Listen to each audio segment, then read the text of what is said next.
Every British heavy equipment manufacturer of any size is dead. Ruston-Bucyrus, the largest excavator factory in the world, is a B&Q and a Morrison's.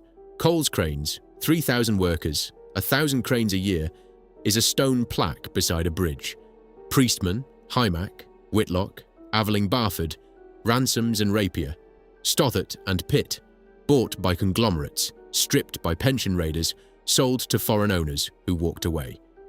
Then there is Rocester, a Staffordshire village of 1,676 people, where 8,500 workers build 123,000 machines a year for a company that has never floated on the stock market, never taken outside capital, and never answered to anyone except the family that founded it in a rented lock-up garage in 1945.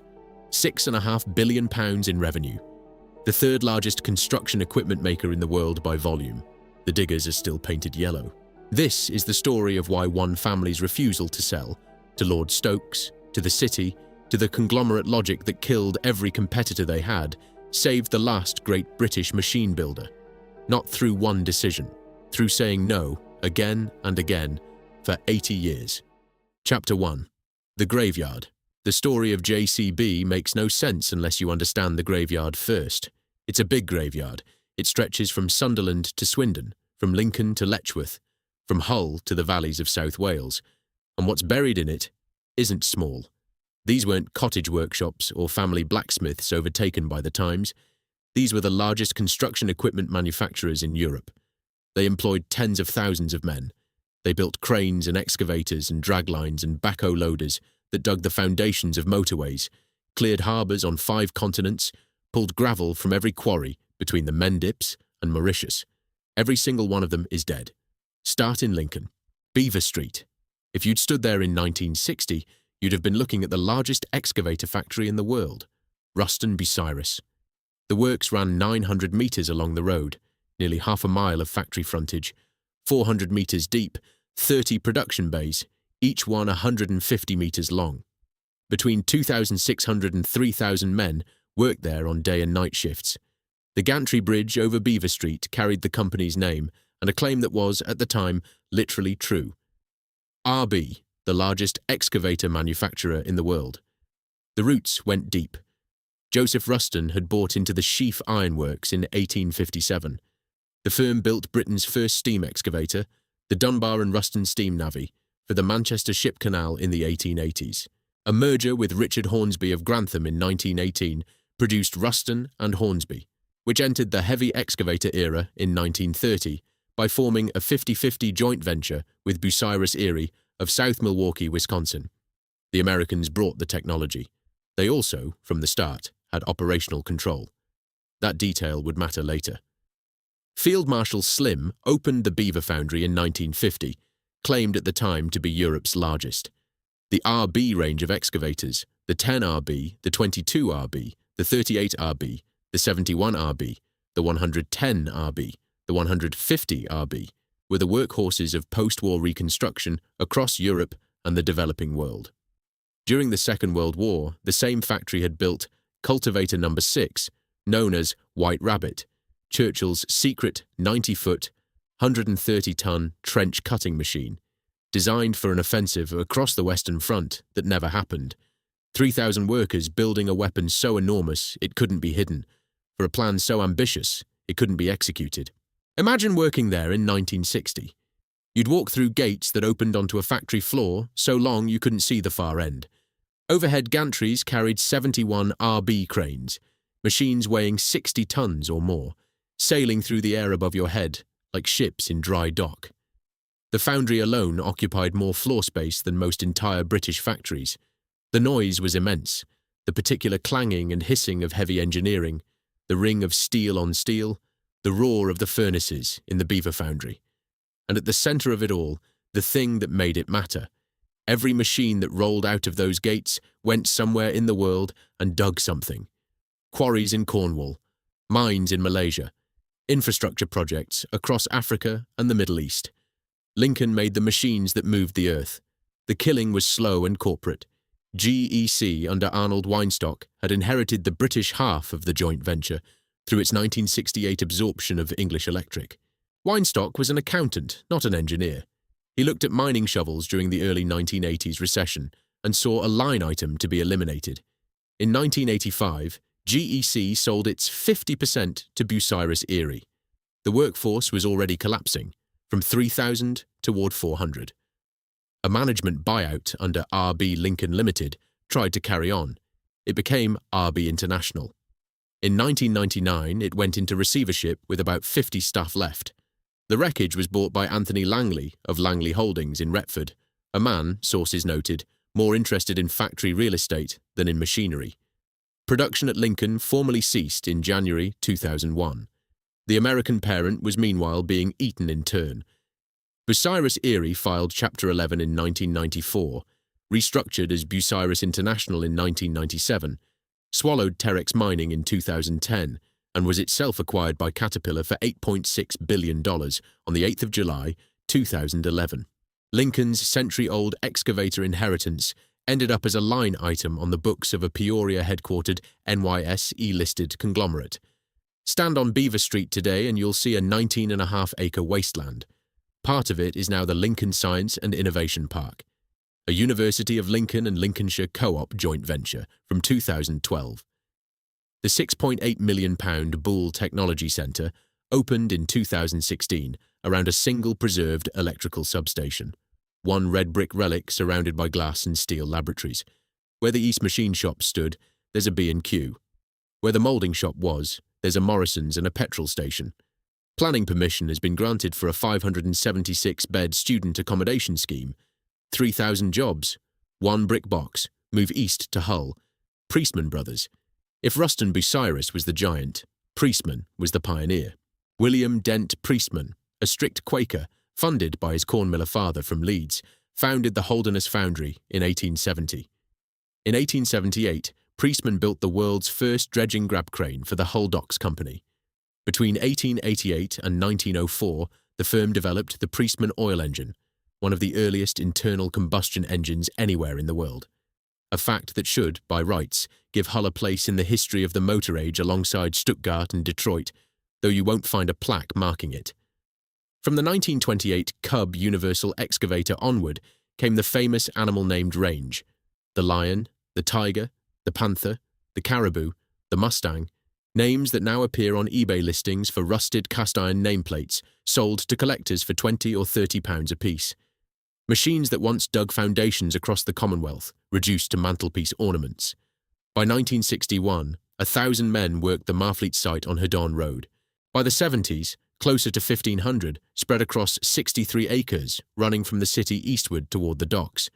The works had its own pattern shop, its own foundry, its own machine shop, its own paint shop, its own test yard. A complete manufacturing ecosystem, self-contained like a warship. Then the takeover cascade. September 1969. The Steel Group, already owners of Coles Cranes, bought Priestman. 1971. Steel Group was acquired by Acro, the scaffolding empire of William de Vigier. 1984. Acro into receivership. The Hull Marfleet works closed. Priestman was sold to Sanderson of Skegness. Sanderson collapsed. The remnants passed via RB Cranes to Coles, finally landing with the American compressor maker Gardner Denver, where the Priestman brand survives only on parts catalogues. Bill Bromwich, the firm's publicity manager for 30 years, salvaged thousands of brochures and photographs when the works went under. They form the core of the Hedon Museum exhibition. A single Priestman crane stands as a public monument at Albert Dock, Hull. One crane, for a company that built the world's first grab dredger, south now to the Rhymney Valley. Hymac. This one still has a body you can visit. The Rhymney Engineering Company was set up during the war, jointly by Powell Dufferin, the Welsh coal and shipping conglomerate, and International Combustion Limited. In 1962, London entrepreneur Peter Hamilton brought the American hi-ho excavator design across the Atlantic, bought out the failing American firm, and started full production at Rhymney. It was an act of extraordinary ambition, taking a proven American design and manufacturing it in a South Wales valley, in a factory that had been making mining equipment. Hamilton saw what the Americans had built and believed the British could build it better, cheaper, and sell it to the world. By the late 1960s, the trade press was calling Hymac the main rival to JCB. At peak, 1,200 men in the Rhymney Valley, 16,000 hydraulic excavators in 30 years, over 7,500 of the British Design Council, award-winning Hymac 580, the first all-hydraulic 360-degree slewing crawler excavator ever built in Britain. The Hymac Jupiter 1050 was the world's first all-hydraulic crane. These weren't marginal products. They were world firsts. Peter Hamilton sold to Powell Dufferin in 1968. Then came the decision that killed it. In 1978, Powell Dufferin sold Hymac to the German IBH Group, the conglomerate of Horst Dieter Esch, a man who'd stitched together a portfolio of distressed European construction equipment brands, financed largely on bank credit. In November 1983, IBH went bankrupt. Hymac collapsed with it. The Rhymney factory closed. 1,200 jobs gone. Not because the excavators weren't selling, but because a German financier's credit empire came apart. Today, the central office building still stands. Brick walls peeling yellow, broken windows, the smell of damp ferrous concrete. The River Rhymney runs through the cutting in front. The railway line threads past closed roller shutter doors. Above the valley, the 1990 National Eisteddfod Gorsedd stones. In the same valley, a brass band led the final shift at Penalta Colliery on the 1st of November 1991. The Rhymney Valley knows how to bury its industries. North again, Sunderland, Crown Works, Pallion, Coles Cranes. Founded in 1879 by Henry James Coles in London. Relocated in 1939 by Sir James Steele to the banks of the Wear. By 1970, the largest crane manufacturer in Europe. 3,000 employees, 1,000 cranes a year, with plants in Sydney, Duisburg, Poland, and India. The Crown Works was one of those factories that defined its town. 3,000 men walking through those gates every morning. 3,000 families dependent on the orders coming in. The cranes they built lifted steel for bridges, concrete for tower blocks, turbines for power stations, the hardware of post-war Britain, swinging through the air on Coles jibs. In 1972, Acro, the same Acro that would swallow Priestman, bought Coles under William de Vigey. In 1984, Acro collapsed and Coles was forcibly sold to American Grove Worldwide of Shady Grove, Pennsylvania. Grove bought Krupp's mobile crane division in 1995 and decided that German engineering was the future. November 1998. Closure announced. 670 jobs. The closing down auction in March 1999 saw 2,500 lots disposed of. Peter Davidson, the AEEU convener with 43 years' service, he'd started at 15, told the press, "It is heartbreaking to see this taking place." The Crown Works was demolished by 2015. The southern approach to the Northern Spire Bridge now goes through where the canteen used to be. A single stone plaque, the original Crown Works nameplate, was salvaged and set into a low wall by Councillor Michael Mordy. The cobblers, the Coles old boys, been left in early retired society, still meet. There's a dark humour in that name, the British way of dealing with annihilation. And the graveyard keeps going. Jones Cranes of Letchworth, founded 1917 by Belgian industrialists Jacques Crin and Raoul Lahy, closed 1994. Smith of Rodley in Leeds, founded 1820. Cranes for the Manchester Ship Canal and the Aswan Dam, absorbed by NEI, closed in the 1980s. Joseph Booth and Brothers, also Rodley, founded 1847. Cranes for Tower Bridge, same fate.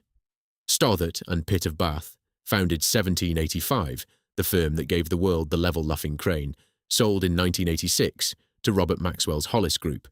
Former employees in the 2003 history book Crane Makers to the World allege Maxwell's primary interest was the pension fund, mirroring his documented Mirror Group raid. January 1989. Closure announced, 580 redundancies. The biggest single manufacturing closure in Bath's history. Ransoms and Rapier of Ipswich, 2,000 employees in 1961. Builders of Sundew, the world's largest walking dragline at 1,675 tons, also swallowed by Maxwell. In 1987, he closed the Ipswich Waterside Works, transferred production to Bath, and plundered the pension fund. The Ipswich workers marched in protest. The dragline patents were sold to Bucyrus Erie. The site is now housing. And Aveling Barford of Grantham. Grantham's largest employer, 2,000 workers at peak. Sold to a Singapore-based businessman known in court papers as Dr. Lee. The judgment in Aveling Barford Limited versus Perion Limited, now textbook UK company law, found that Dr. Lee had sold the company's country house and 18 acres to his own firm, Perion Limited, for £350,000 against a market value of £1,150,000. The company was insolvent on the 14th of June 1988. Lincolnshire police uncovered irregularities in the pension scheme. A trustee was sent to prison.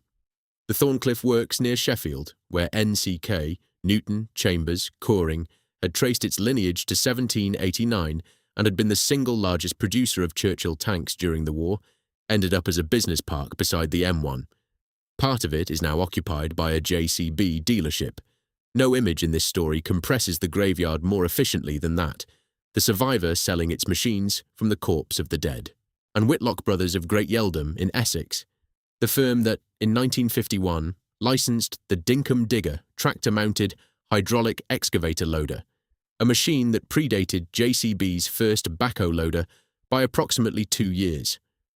30,000 Backhoe Loaders sold into 85 countries, sold to Powell Dufferin for £1.3 million in 1971, closed on the 27th of June 1975. 76 years of industrial activity in the village. Gone. Every name in that list was a real place with real workers, real skills, real communities. Everyone is gone. Chapter 2. The Pattern. The graveyard reveals a pattern, and it isn't the one you'd expect. These companies weren't killed by foreign competition alone. The Japanese, the Americans, the Germans. They were formidable, certainly. Komatsu, Caterpillar, Liebherr, Hitachi. But the killing wasn't done from Tokyo or Peoria or Beberak. It was done, overwhelmingly, from London boardrooms and conglomerate headquarters, by men in suits who'd never set foot on a factory floor. Acro Group's 1984 collapse killed Coles Cranes, Priestman Brothers, and Jones-related entities at a single stroke. One scaffolding empire's receivership took out the largest crane manufacturer in Europe and the company that built the world's first grab dredger. IBH Group's 1983 bankruptcy killed Hymack and Muir Hill because a German credit juggler ran out of banks to borrow from. Robert Maxwell killed Ransoms and Rapier in 1987 and almost certainly killed Stothert and Pitt in 1989, with documented pension fund raids in both cases. British Leyland's disposal of Aveling Barford led directly to the Perion fraud and a prison sentence. Powell Dufferin, Welsh coal money in search of a diversification strategy, bought Whitlock and Hymack and presided over the closure of both. And the foreign parents who'd set up shop in Britain simply walked away when it suited them. Caterpillar's senior executives designated their Tannockside plant near Glasgow a plant with a future in September 1986. £62 million of re-equipment investment promised, £8 million more for layout and training. UK government grants agreed and allocated. The workforce breathed out. They had a future. On the 8th of January 1987, UK government officials first learned that Peoria might be having second thoughts. 6 days later, the 14th of January 1987, Caterpillar announced closure. 15 weeks, from plant with a future to plant with no future at all. The CEO who signed off was George Schaefer. The workforce responded with a famous 103-day occupation. They built a Pink Panther tractor in Defiance and toured it around the country. Press photographers loved it. Politicians made speeches. The plant shut anyway. The site is now Tannockside Business Park, the kind of name that tells you everything about what replaced manufacturing in the places that lost it. Caterpillar had already closed its Birtley Works in County Durham in 1983. 960 jobs, production transferred to Glasgow, the same Glasgow plant they'd close 4 years later. International Harvester's Doncaster Works, where Farmall tractors had been built since 1949, was sold to Tenneco and then to Italian Argo SPA, who closed it in December 2006.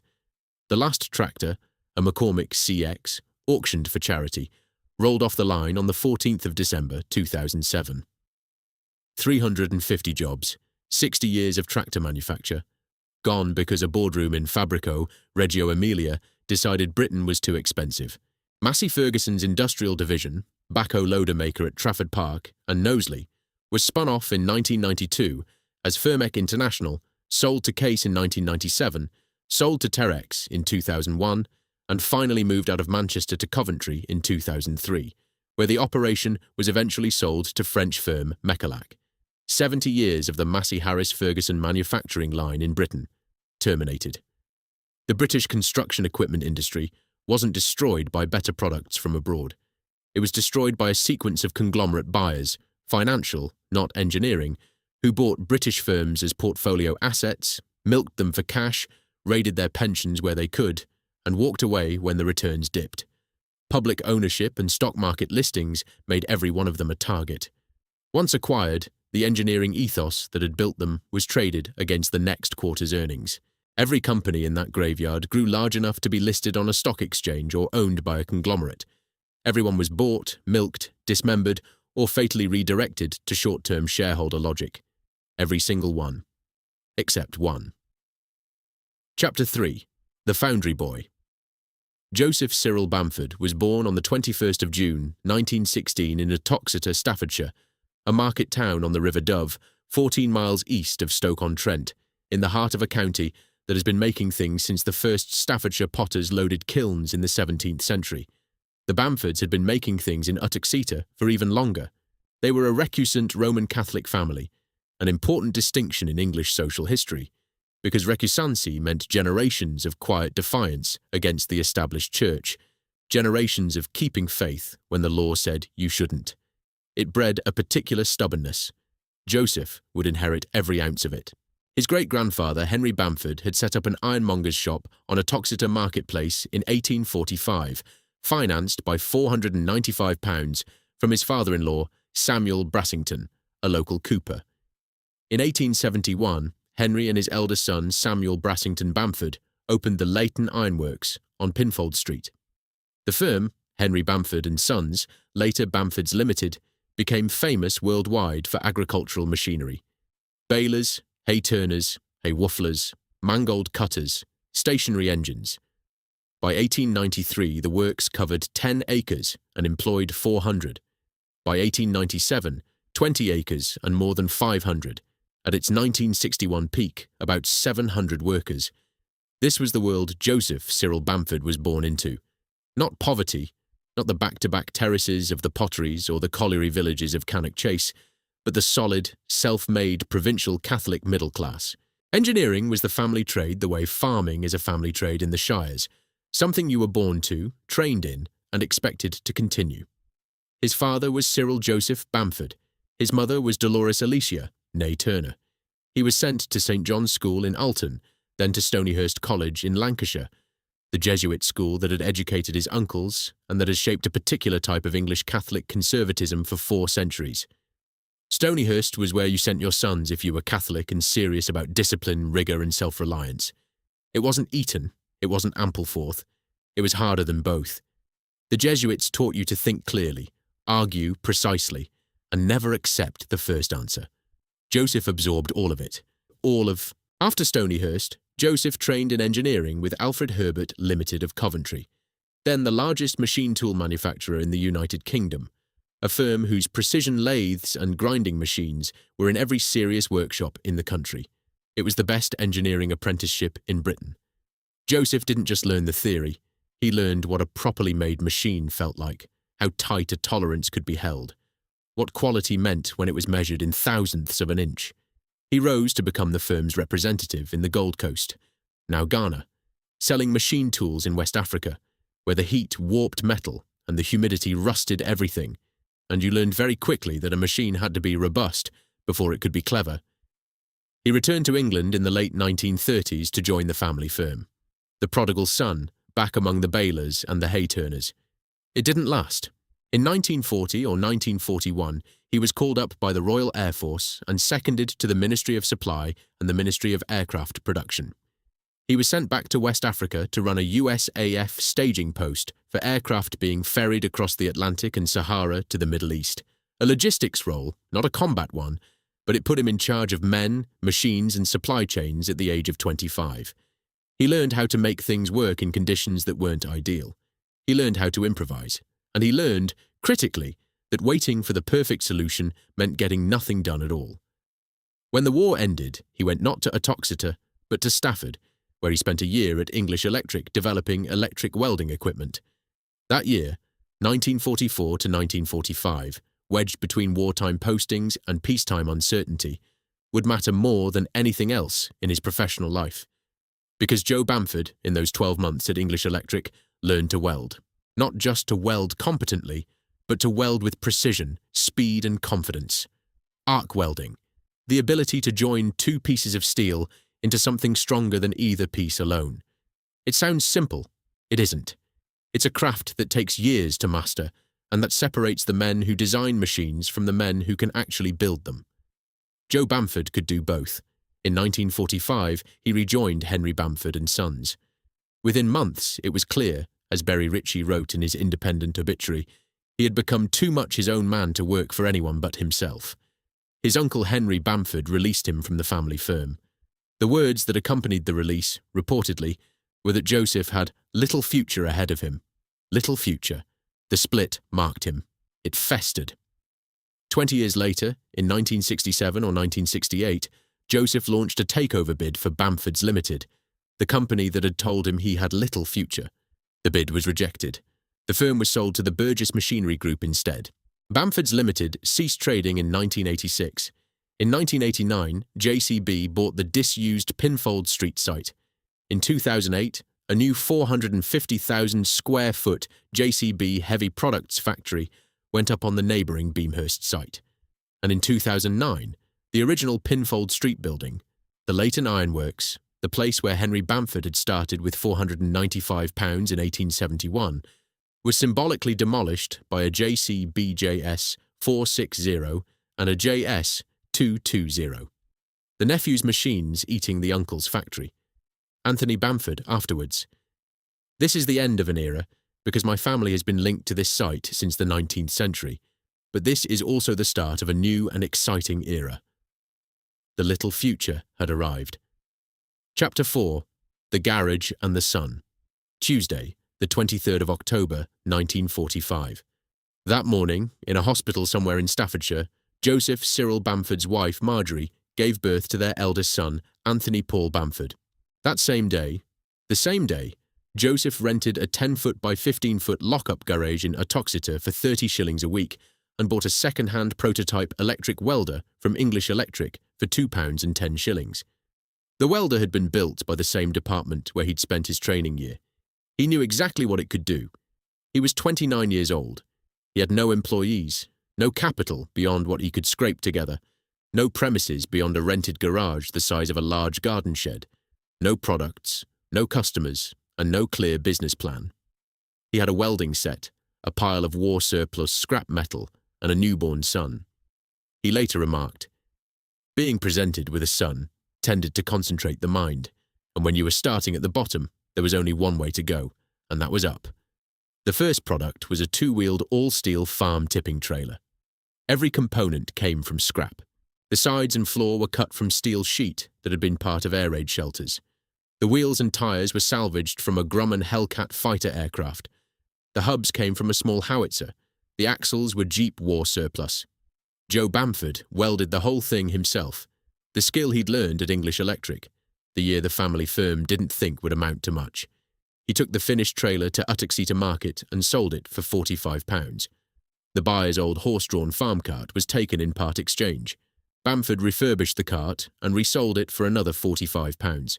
He'd recovered the asking price twice over from a single transaction. The popular family version has Joe's wife Marjorie selling the trailer. The canonical obituary record credits Joe himself.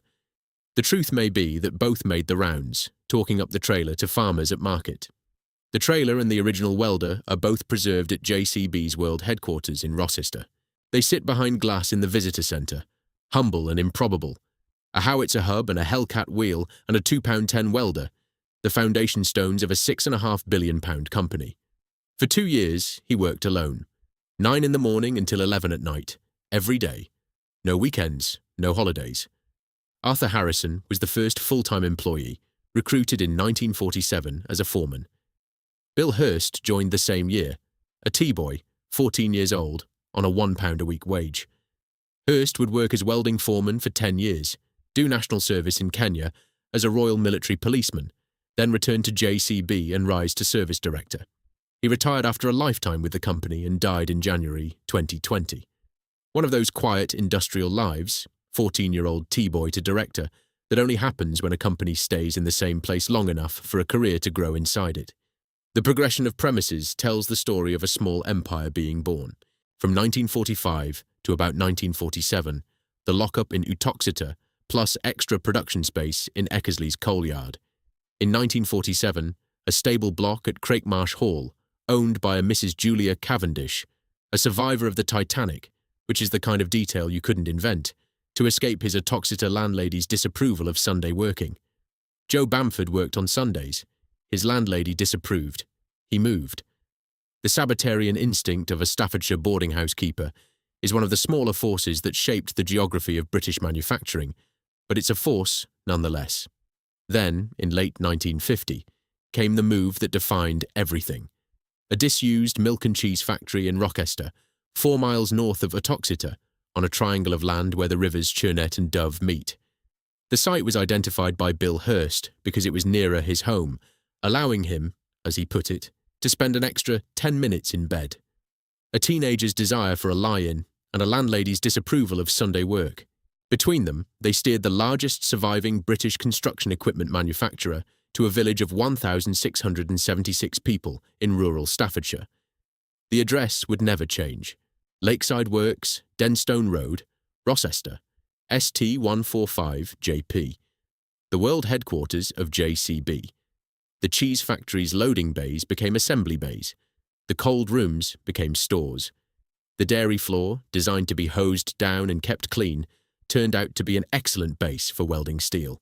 Joe Bamford could see the logic of the building the moment he walked in. It had been designed for production. Not his kind of production, but the principles transferred. Flow, cleanliness, space. In 1948, Bamford had launched Europe's first hydraulic tipping trailer, the Major Loader, a hydraulic mechanism that bolted onto a Fordson Major tractor. Priced at £110, it transformed the daily work of loading and tipping on thousands of British farms. Several thousand were sold. His personal motto was "Jamais content," never satisfied. His engineering motto was "Simplicate, don't complicate." His view of competitors: the problem with the competition is that they get up late and go to bed early. He saw himself in the tradition of Cadbury and Lever, the great Quaker and nonconformist industrialists who built Bourneville and Port Sunlight, model villages around model factories. Bamford wasn't Quaker. He was Catholic, which in the English class system of the 1940s meant a different kind of outsider. But the impulse was the same. Rocester would be his village. He'd buy 10,000 acres of surrounding land for shooting, fishing, swimming and sailing. The workers would be well paid, well housed and looked after, and in return, they would work. He was fiercely anti-trade union. In 1971, when a unionisation drive gathered pace, he headed it off, not with threats, but with concessions that made the union redundant. More paid holidays, sickness pay for the first time, life insurance coverage, an improved pension. The average JCB worker through the 1970s and 1980s was estimated at 7 times more productive than the average British manufacturing worker. 7 times. Joe Bamford understood something that the conglomerate buyers and pension raiders and stock market consolidators in the graveyard never grasped. You get productivity from people who believe the company is theirs. He voted Conservative but described himself as a sort of practical socialist. In 1967, or possibly 1964, the sources disagree on the year but not on the event. He stood on a farm cart at Rocester and personally distributed cheques totalling £250,000 to his employees. £250,000. In the mid-1960s, he told them, "I am giving you this money because I want you to share in the success of the company you have helped make." Several workers used their cheques to buy their first homes. A man who'd started by welding Hellcat wheels and howitzer hubs in a rented lock-up was handing out house deposits from the back of a cart. Try doing that as a publicly listed company. Try justifying it to institutional shareholders at the annual general meeting. He was also, crucially, a marketing genius. In 1961, he founded JCB Aviation with a twin-engine de Havilland Dove. He bought one of the first Learjets in Europe to fly customers to Rocester, with a stretched Cadillac of matching seating capacity to ferry them from the airfield. He drove a Rolls-Royce with the number plate JCB1. He personally delivered the first 100 JCB 3D backhoe loaders, each one fitted, at his insistence, with a 12-volt socket and a free electric kettle, a Rolls-Royce, a Learjet, and an electric kettle. The man understood every level of his market. In 1962, he launched the JCB Dancing Diggers, a choreographed exhibition team of backhoe loaders performing synchronized routines at shows and fairs. It was absurd. It was brilliant. And it planted in the public mind the idea that a JCB wasn't just a machine. It was a performance, a personality, something worth watching, something worth remembering. In 1964, a question would have seemed reasonable. Who was Joseph Cyril Bamford? A Staffordshire engineer, a Catholic foundry boy, a man who'd been told he had little future, who'd welded his first product from Hellcat wheels and howitzer hubs and air raid shelter steel, who'd moved his company from a lockup to a coal yard, to a stable, to a cheese factory, and who now employed about 1,000 people making machines that were being exported across Europe. The numbers were impressive, but not yet extraordinary. Sales were around £8 million. The machines wore a new colour, yellow, adopted in 1960 for the JCB4, chosen for high visibility on construction sites, but already on its way to becoming something more than a safety feature. The logo, black and white wedge type on yellow ground, designed by Derby-based advertising man Leslie Smith in 1953, was being registered as a trademark. The firm was growing, but 1,000 employees and £8 million in sales doesn't get you noticed in a world where Ruston-Bucyrus employed 3,000 and Caterpillar employed tens of thousands. That was the platform. What he built on it, and what his son would protect, would outlast every other British heavy equipment manufacturer of any size. But first, Joe Bamford had to solve a design problem. The answer wouldn't just change his company, it would change the way the world digs. Chapter 5. The Design Problem. In 1953, Joe Bamford went to Norway on a business trip. He saw a lightweight excavator mounted on the back of a tractor, a simple arrangement, hydraulic arm on a farm chassis, doing the work of half a dozen men with shovels. He came home to Rocester and told his engineers they were going to build one. Not like the Norwegian machine. Better. Integrated. A machine that could dig at the back and load at the front. 2 tools in one, on a single chassis, operated by a single driver.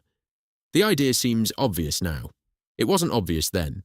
What Joe Bamford was proposing was a machine that could replace 2 separate pieces of equipment, a loader and an excavator, with a single vehicle.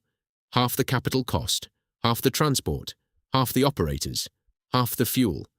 For the small builder, the one-man contractor, the farmer who needed a ditch dug and couldn't afford a Ruston-Bucyrus, it would change everything.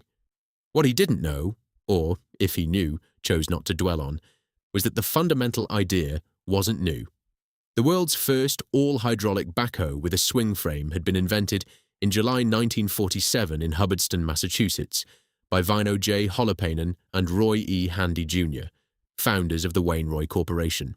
Wainroy sold the very first all-hydraulic backhoe in April 1948 to the Connecticut Light and Power Company, bolted onto a Ford 8N tractor for $705. The first true tractor-loader backhoe followed in 1952, a Wainroy backhoe on a Frank G. Haff wheel loader. Wainroy sold around 7,000 backhoes between 1948 and 1954. Then the company catastrophically failed to defend its swing frame patent in court in 1954. A legal blunder that opened the design to every manufacturer in the world and destroyed the firm that had pioneered the concept. Wainroy never recovered. The company that invented the hydraulic backhoe watched as others, JCB, Case, Ford, Massey Ferguson, built empires on a foundation Wainroy had laid and couldn't protect. And in Essex, the matter was even more uncomfortable for JCB's official history. Whitlock Brothers of Great Yeldham, the firm that would end up closed by Powell Dufferin in 1975, had in 1951 licensed the Dinkum Digger, a tractor-mounted hydraulic excavator loader invented by Scottish engineer Robert Ewan. The Dinkum Digger predated JCB's first backhoe loader by approximately 2 years. Whitlock would go on to sell 30,000 of them into 85 countries. But Whitlock didn't survive. JCB did, and the difference wasn't in the idea. It was in the execution, the persistence, the reinvestment, and the family that stayed behind it. So JCB didn't invent the backhoe loader. What JCB did was something arguably more important. It built the version that won. Back at Rocester, Joe Bamford constructed the JCB Mark I excavator. It combined a 180-degree slewing hydraulic backhoe with a front-mounted shovel, fitted to a Fordson major skid unit. It was the first backhoe loader in Europe. The controls were heavy. The hydraulic valves demanded real physical effort from the operator. The hydraulics were slow by modern standards. The cab, if you could call it a cab, was open to the weather, which in Staffordshire meant open to wind, rain, sleet, and the kind of damp cold that gets into your bones by mid-morning and doesn't leave until you're sitting by a fire at home. But it worked. It worked beautifully for what it was. In its first full production year, 1954, 35 machines were built. They could dig a trench, swing the soil aside, then turn around and load the spoil into a lorry. One machine, one man, replacing a gang of labourers with shovels and a separate crane. For the small contractor digging house foundations in the post-war housing boom, the Mark I wasn't just useful. It was the difference between getting the job and not getting the job. In 1957 came the machine that moved the needle, the JCB Hydra Digger. Not a tractor with attachments bolted on, but a purpose-built machine designed from the ground up to dig and load. An integrated chassis, dedicated hydraulic circuits, a driver's station positioned to see both the front loader and the rear backhoe. It retailed at £1,890, 5 shillings and sixpence, a price Joe Bamford had calculated to the last penny.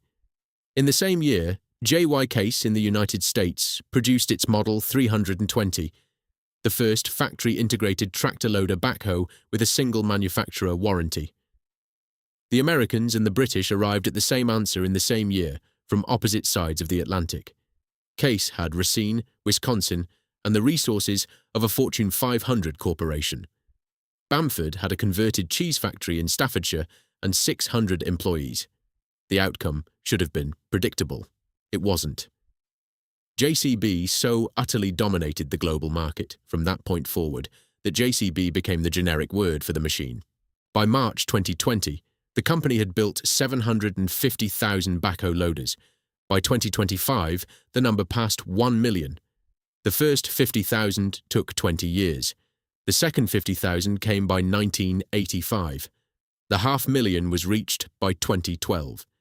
Each milestone arrived faster than the last. The acceleration was relentless. The models that built the legend came in quick succession, each one solving a problem the previous one hadn't. The JCB-4 in 1960, the first machine to wear yellow livery, the first with dual hydraulics, a 3-in-1 backhoe bucket, and JCB's 2-lever backhoe control system that every operator in the world would come to know by feel. The 2-lever system was a piece of engineering that sounds mundane until you understand what it replaced. A forest of individual valve levers, each one controlling a single hydraulic function, requiring the operator to think consciously about which lever did what, while perched on a vibrating machine in a muddy trench. JCB's 2 levers made digging intuitive. You moved the stick and the bucket followed. Operators could learn it in hours instead of weeks. The JCB-3 in November 1961, designed specifically for the small house builder, the man who couldn't afford a Ruston-Bucyrus crawler excavator, but who needed a trench dug and a foundation poured by Friday. This was Joe Bamford understanding his market from the bottom up, not the top down. The big companies built big machines for big contracts. JCB built machines for the man with one site, one labourer, and a bank loan he needed to pay off before the weather turned. The JCB 3C in March 1963, the design classic, the one that operators still talk about with a reverence usually reserved for vintage motorcars, over 3,000 sold by 1964. It was the machine that established the JCB shape, the proportions, the stance, the relationship between the front loader and the rear backhoe, that would define what a backhoe loader looked like for the next 60 years. Walk onto any building site in Britain today and you'll recognise the silhouette. That's the 3C's legacy, a shape so right that nobody's improved on it since. The JCB-7 in 1965, JCB's first 360-degree crawler excavator, built under a Warner Swasey license. It was Joe Bamford's first step into the market that Ruston-Bucyrus and Priestman considered their own. Not a backhoe loader, a proper tracked excavator, the kind of machine that dug quarries and cleared building sites, the kind of machine that Lincoln had been building for a century. Joe Bamford looked at the products coming out of Beaver Street and decided he could do it too, from a village a fifth the size. The JCB 3D followed in 1967. Fiberglass cab, 12-volt socket, free electric kettle. Joe Bamford personally delivering the first 100 in his Rolls-Royce, shaking the hand of every buyer, making sure every driver on every site had a hot brew at his expense. It was marketing genius and genuine warmth, combined in a way that no corporate strategy document could replicate. Then, in 1977, something genuinely new. The JCB 520 Load-All. It was born from what the production team called blue sky thinking, a phrase that, in most companies, produces nothing useful, but at JCB produced a machine that created an entirely new equipment category. The Load-All was a telescopic handler. It combined a forklift's lifting reach with a tractor's mobility and cross-country capability. It could reach up and over and into places a conventional forklift couldn't touch. Farmers could load hay bales onto high stacks. Builders could lift pallets of bricks onto first-floor scaffolding platforms. Warehouse managers could reach the back of a deep racking bay. No one had built a machine like it before. There was no name for what it did, so JCB had to invent one: telescopic handler. The category exists because JCB imagined it. The 200,000th Load-All came off the line in 2016. The first 100,000 had taken 30 years. The next 100,000 took under 10. JCB is now the world's #1 telehandler maker, a category that didn't exist before 1977, dominated globally by the company that invented it. But the defining model, the machine that sits at the center of the JCB story, the way the Merlin engine sits at the center of Rolls-Royces, came in 1980. The JCB 3CX, developed under Project 200, with £24 million invested, it replaced the 3C series after 17 years in production. It was the first JCB with a separate in-house engine, gearbox and transmission, the machine that finally ended JCB's dependence on other manufacturers' components and made it a complete, vertically integrated equipment maker. Joe Bamford had always understood the danger of depending on suppliers you didn't control. The 3CX eliminated that danger. The 3CX Sitemaster, launched between 1981 and 1985, with its 6-in-1 clam-shovel front bucket and telescopic dipper, became the biggest-selling backhoe loader of all time. It is still in production, in evolved form, more than 4 decades later. If you've ever seen a yellow digger on a British building site, and you have because they're on every site, every road works, every housing estate under construction from Aberdeen to Penzance, the odds are better than even that you were looking at a descendant of the 3CX. Chapter 6. The colour of an industry. The yellow matters. It matters more than a paint code should. Early JCB machines, the Mark I, the Hydra Digger, were blue and red. Functional colours, forgettable colours. JCB's own corporate history places the first appearance of yellow on the JCB 4 in 1960. The reason was practical: high visibility on construction sites, day and night, in rain and mud, and the grey English light that turns everything to the same shade of nothing. A yellow machine stands out. A yellow machine can be seen by a lorry driver reversing across a muddy site at dusk. A yellow machine, crucially, can be seen in the photographs and trade advertisements that Joe Bamford was placing in every construction magazine he could find. The shade evolved over the decades. Lemon chrome in the 50s, chrome yellow into the 80s, JCB industrial yellow thereafter, close to RAL 1023 traffic yellow. But the principle never changed. Be seen. And the result went far beyond safety. What Joe Bamford chose for visibility became the colour of an entire industry. Caterpillar adopted a similar yellow. Komatsu. Volvo. The construction equipment world turned yellow because JCB turned yellow first, and because the buying public associated yellow with diggers and diggers with JCB. The logo, designed by Derby-based advertising man Leslie Smith in 1953, registered as a trademark in 1958, set black and white wedge type on yellow ground. It's one of the most recognized industrial logos in the world, and it was designed by a provincial advertising man for a company that was, in 1953, still operating out of a converted cheese factory with 6 employees. The marketing instinct went deeper than colour. In 1962, Joe launched the JCB Dancing Diggers, a choreographed exhibition team of backhoe loaders performing synchronized routines at agricultural shows, trade fairs and public events. Machines weighing several tons, pirouetting, bowing, lifting their buckets in unison like a mechanical ballet. It was absurd. It was unforgettable. The Dancing Diggers toured the world for decades, and they planted in the public mind an idea that no competitor ever managed to replicate, that a JCB wasn't just a piece of industrial equipment. It was a personality, something with character, something you could love. Children pressed their faces to the barriers at county shows. Adults who'd never set foot on a building site found themselves watching a 7-ton backhoe loader take a bow and feeling, inexplicably, delighted. By 1969, JCB produced a record 4,500 machines, more than half exported to markets across Europe, Africa, the Middle East, and the emerging economies of Asia. The company won the first of more than 30 Queen's Awards for export achievement. Joseph Bamford was made CBE, not knighted, contrary to occasional misreporting. The knighthood went to his son in 1990. The export drive was the proof that JCB's ambitions extended far beyond Staffordshire. Machines that had been designed in Rocester, tested in the Shernet Valley, painted yellow in a factory beside the Dove, were now digging foundations in Lagos, loading aggregate in Singapore, clearing sites in São Paulo. The yellow was becoming a global colour. The Prince of Wales toured Rocester in 1977. Margaret Thatcher visited in 1987, drove a machine off the production line, and was kissed on the cheek by a member of the public who couldn't contain his enthusiasm. Tony Blair, then leader of the opposition, helped assemble a 4CX in 1996.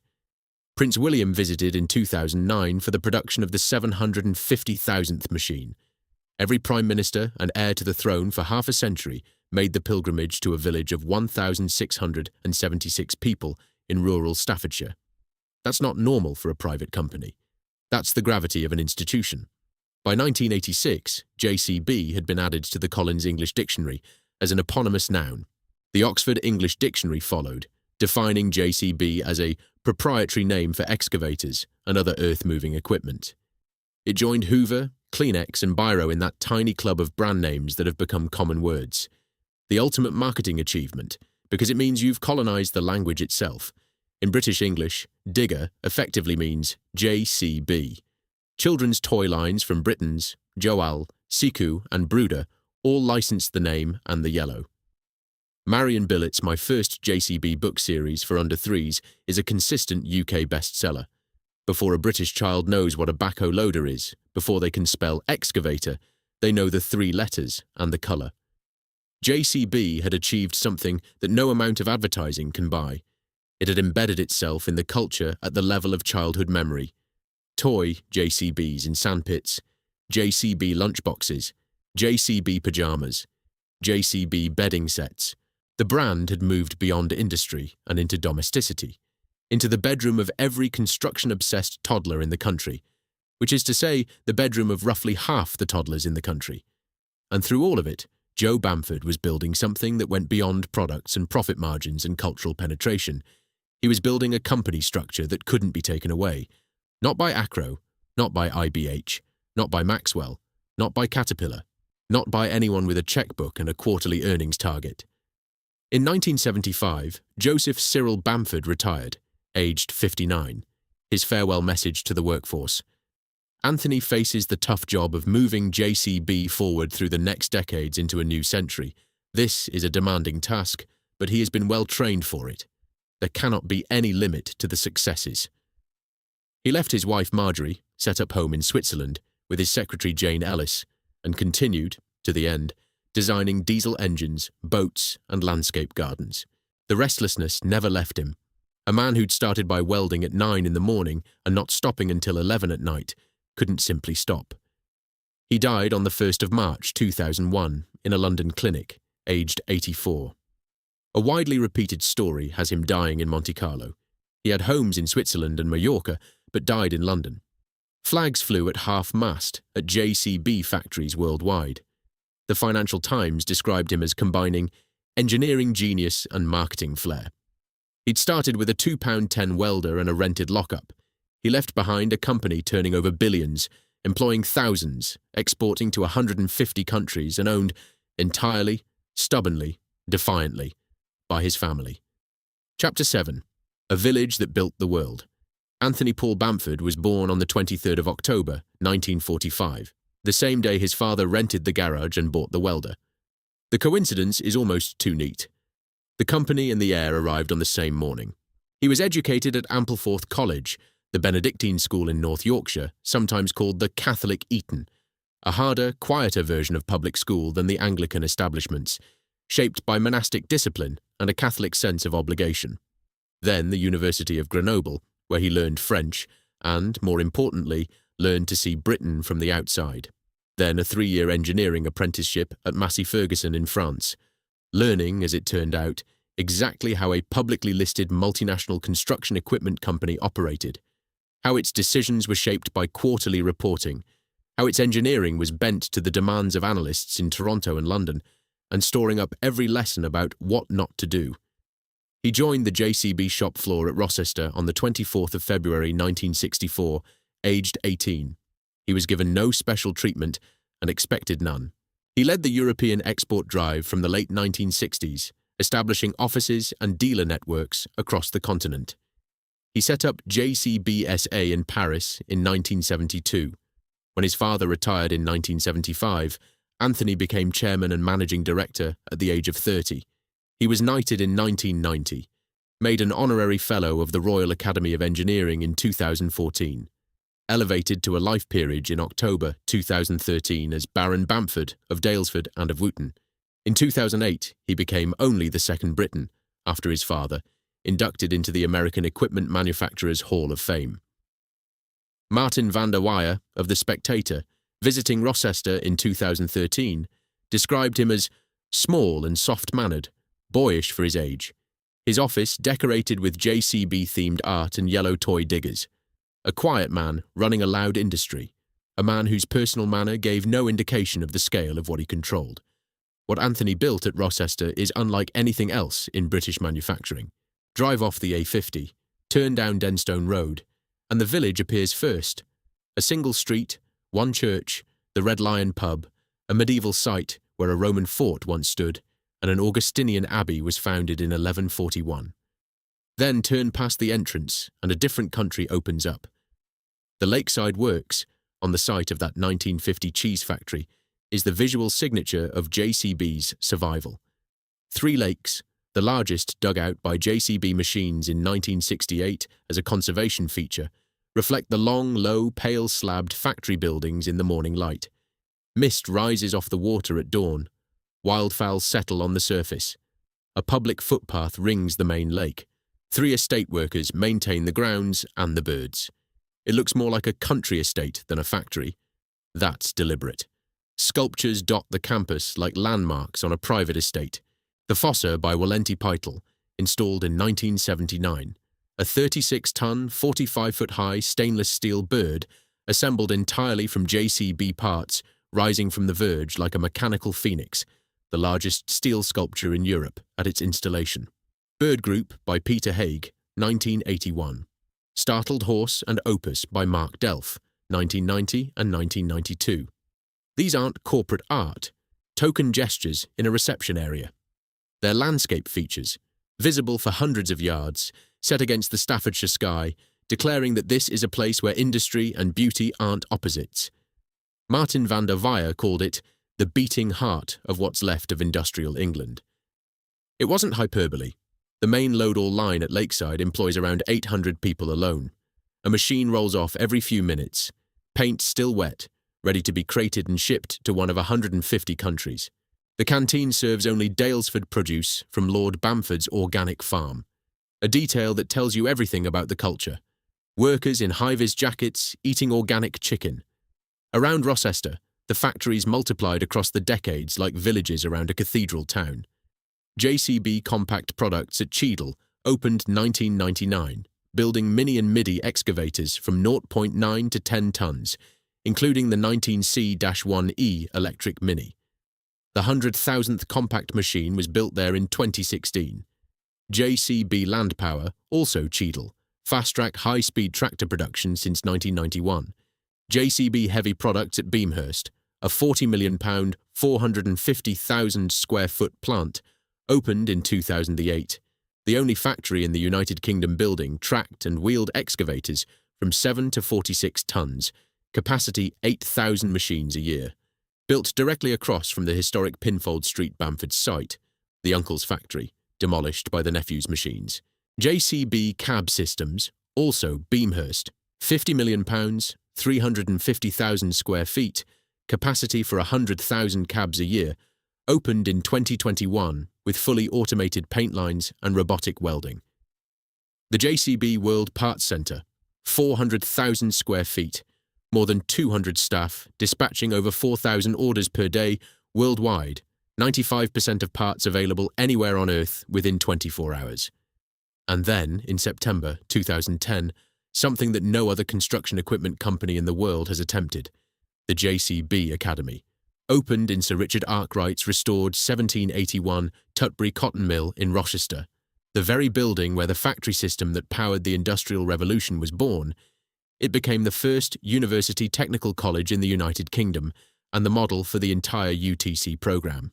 The £22 million restoration added a glass-fronted modern annex and a 13.3-tonne Archimedes screw turbine on the River Dove that generates up to 85% of the campus's electricity from the river that runs through the village. The academy serves around 800 pupils, aged 13 to 19. It is the most oversubscribed school in Staffordshire, 3 applicants for every place.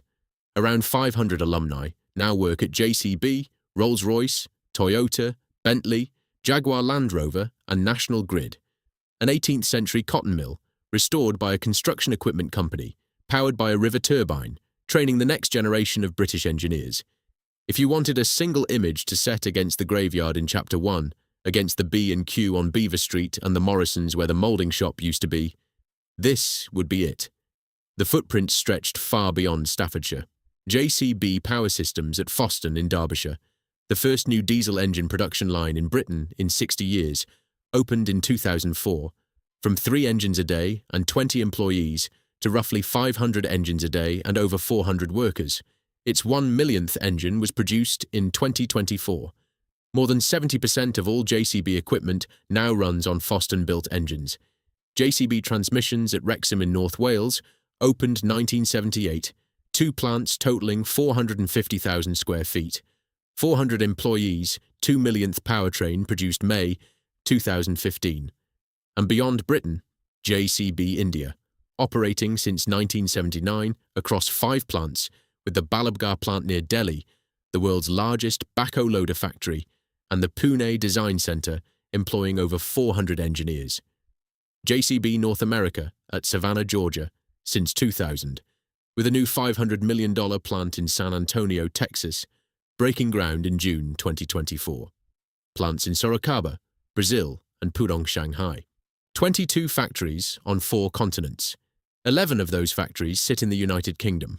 8,500 workers clustered around a Staffordshire village of 1,676 people, and the world headquarters is still on Denstone Road, Rocester, ST145JP, the address that hasn't changed since 1950, when a 14-year-old T-boy chose it because it was closer to his bed. Chapter 8. The Summit. The numbers, by 2023, had reached a scale that Joe Bamford in his garage could not have imagined and probably wouldn't have believed. In 1964, the year Anthony joined the shop floor, sales were £8 million and the workforce about 1,000. By 1969, output was 4,500 machines a year. By 1979, turnover had reached 120 million. By 2010, 1.35 billion with 6,000 UK employees. By 2017, 3.35 billion. And by 2023, the most recent full reporting year, sales reached £6.5 billion. Pre-tax profit, £805.8 million. Machines built that year, 123,228. In the KHL Yellow Table, the industry standard ranking by revenue, JCB stood ninth globally with $8.08 billion, behind Caterpillar at $37.8 billion, Komatsu, John Deere, China's XCMG and Sany, Liebherr, Volvo CE, and Hitachi. Ninth by revenue. But by volume of machines actually built, JCB ranked third in the world, behind only Caterpillar and Komatsu, ahead of John Deere, ahead of Liebherr, ahead of Volvo, ahead of every Chinese manufacturer, a private company from a village in Staffordshire, outproducing corporations with share prices and boardrooms on 3 stock exchanges. Oxford Economics calculates that JCB contributes £2.8 billion to UK GDP, £739 million to the Exchequer, and supports 41,200 UK jobs directly and indirectly. More than 75% of UK output is exported. A private company answering to no stock exchange, no pension fund manager, no quarterly earnings call, generating more export revenue per employee than almost any other manufacturer in the country. And then came the moment that changed what JCB meant to the culture beyond construction sites, trade shows, and KHL rankings. In December 2005, a dyslexic primary school teacher's son from Leamington Spa changed the company's cultural status forever. Luke Concannon, one half of folk duo Nislopi, had written JCB song with bandmate John Parker in memory of his father Kieran. Kieran Concannon was a digger driver. When Luke was being bullied at school, the other children targeting his reading difficulties, his father would pick him up in a JCB. Not a car, a JCB. 7 tons of yellow steel, rumbling up the school lane, the boy climbing into the cab and feeling, for the first time that day, safe, untouchable. The song was about that feeling, the feeling of being protected by something bigger and louder and more powerful than anything the bullies could bring. Released in June 2005, the song had charted at number 160, effectively invisible. Then a viral animated music video by Laith Barani's Monkey Hub reignited it. The animation was simple, hand-drawn, emotionally devastating. It showed a small boy in a big cab, riding through a world that couldn't hurt him. Re-released on the 12th of December 2005, the song entered the UK singles chart at number 1 the following week, outselling Westlife 2-1. It was kept off the Christmas number 1 slot by X Factor winner Shane Ward's That's My Goal, finishing 2005 as the UK's 12th best-selling single. It went to number 1 in Ireland. It was one of the first songs in British history to reach the top of the charts on the strength of internet word of mouth alone, a precursor of the 2009 Rage Against the Machine Christmas phenomenon. The song made every British viewer of a certain age, for one Christmas, see the yellow digger not as a piece of construction equipment, but as a symbol of something older and simpler, a father, a child, a machine big enough to make a bullied boy feel safe. You cannot buy that. You cannot engineer it. It arrives, if it arrives at all, because you've been part of a culture for long enough that the culture starts telling stories about you. That was the summit. £6.5 billion in revenue, 123,000 machines a year, a word in the dictionary, a number 1 single, 11 UK factories in a county where the graveyard stretches in every direction, where Ruston-Bucyrus is a B&Q, and Priestman is an eBay listing, and Hymac is a derelict office block with peeling yellow paint. The 3rd largest construction equipment maker in the world, by volume, still owned by one family, still painted yellow, still headquartered in a village you'd miss if you blinked on the A50. The question, the only question that matters in this story, is how. How did JCB survive when every other British competitor of any size was bought, gutted, closed, sold for scrap, or reduced to a name on someone else's parts catalogue? How did a company from a cheese factory outlast them all? The answer begins in a Dorchester hotel lavatory, sometime around 1968, with a conversation between 2 men at the urinals and an offer that would have been worth 33 pence. Chapter 9. The Urinal. This is the heart of the story. Without this scene, everything else, the graveyard, the founder, the yellow machines, the £1 billion revenue, the land speed records, is just a company profile. A good one, certainly. An impressive one. but a profile. This scene is where JCB stopped being a successful business and became a parable about what happens when a family says no. In the late 1960s, the Labour government's Industrial Reorganisation Corporation had identified British construction equipment as a strategic national asset that required consolidation. The IRC's logic was the logic of the era. British industry was fragmented, subscale, vulnerable to foreign takeover.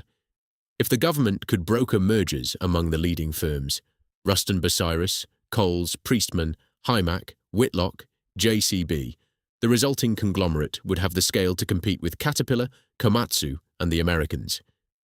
The IRC pressed the Bamfords, as the owners of the leading British-owned firm in the field, to lead the merger.